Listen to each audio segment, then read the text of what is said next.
សូមអនុញ្ញាតគ្រប់ជំរាបសួរដល់បងប្អូនប្រជាពលរដ្ឋទាំងអស់ដែលរស់នៅក្នុងខេត្តបៃលិននៅថ្ងៃទី12ខែមិថុនាឆ្នាំ2025វេលាម៉ោង 5:30 នាទីល្ងាចនេះក្រោយពីមានភ្លៀងធ្លាក់ក្នុងកម្រិតច្រើនពិសេសតំបន់ជួរភ្នំផ្នែកខាងលើនៃស្ទឹងបៃលិនបានបណ្ដាលឲ្យស្ទឹងបៃលិនមានការកើនឡើងកម្ពស់ 1.80 ម៉ែត្រដែលស្មើនឹងកម្ពស់ប្រុងប្រយ័ត្នស្ថានភាពបែបនេះអាចនឹងធ្វើឲ្យតំបន់ទំនាបមួយចំនួន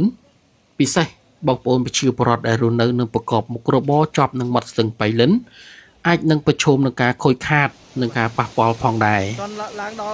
ដើម្បីជៀសវាងពីគ្រោះថ្នាក់ផ្សេងៗដែលអាចកើតមានជាយថាហេតុសូមបងប្អូនប្រជាពលរដ្ឋដែលកំពុងរស់នៅតាមមាត់ស្ទឹងបៃលិន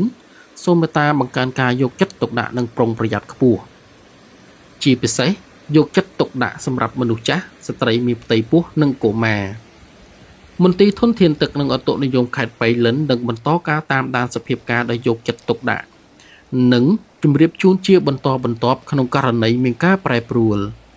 សូមអរគុណ